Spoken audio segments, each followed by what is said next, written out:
ഒരു രാത്രി കടൽ നിറഞ്ഞ കാറ്റിലും പുഴയിലും ഞങ്ങൾ ബോട്ട് കൊണ്ടുപോയി. പെട്ടെന്ന് കറുത്ത മേഘങ്ങൾ ആകാശം മുഴുവൻ മൂടി.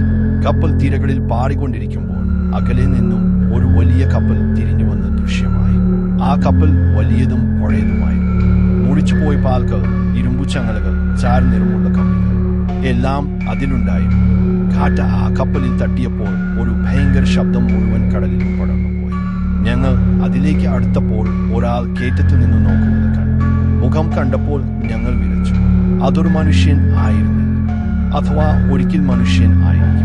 കണ്ണുകൾ കിളിർക്കുന്ന വെളുപ്പും മുഖത്ത് വാത പോലെ ചുരുങ്ങിയ ചർമ്മവും. അവൻ ഞങ്ങളിലേക്ക് നോക്കി വല്ലാതെ ചിരിച്ചു. ഇത് ആരുടെയും കപ്പൽ അല്ല, അത് മരിച്ചവരുടെ കപ്പലാണ്, ഞങ്ങളുടെ കൂട്ടുകാരൻ പറഞ്ഞു. ഇത് മരണക്കപ്പൽ ആയിരിക്കും. ഒരിക്കൽ അതിൽ കയറിയാൽ ഇനി മടങ്ങാൻ വഴിയില്ല.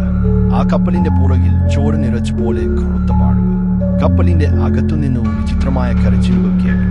ഞങ്ങൾ ഭയന്നുപോയി. കൈയും കാലും വിറച്ച് മനം വിയർപ്പിൽ മുങ്ങി. കേറണ്ട, ദയവായി, ഒരാൾ പറഞ്ഞു. പക്ഷേ ഒരാൾ ഞങ്ങളുടെ ബോട്ടിൽ നിന്ന് അവിടെ കയറിപ്പോയി. പക്ഷേ പിന്നെ അവനെ ഒരിക്കലും കാണാനായില്ല. ആ കപ്പൽ തീർച്ചയായും ആത്മാക്കളാൽ നിയന്ത്രിക്കപ്പെടുന്നു. കാലാവധി കഴിഞ്ഞ നാവികരുടെ ആത്മാക്കൾ അവരെ കബളിപ്പിച്ചവരെ വേട്ടയാടുന്ന അത്ഭുതമാകുന്നു. അന്ന് മുതൽ ഞങ്ങൾ ഒരു കാര്യം പഠിച്ചു. ചില കപ്പലുകൾ മാത്രം കടലിൽ ഒഴിപോകുന്നത് അല്ല, ചിലത് മരണവും പേടിയും വിതറി കടൽ കയറുന്നു. അതുപോലെ ആ കപ്പൽ ഇന്നും കടലിൽ എത്തും.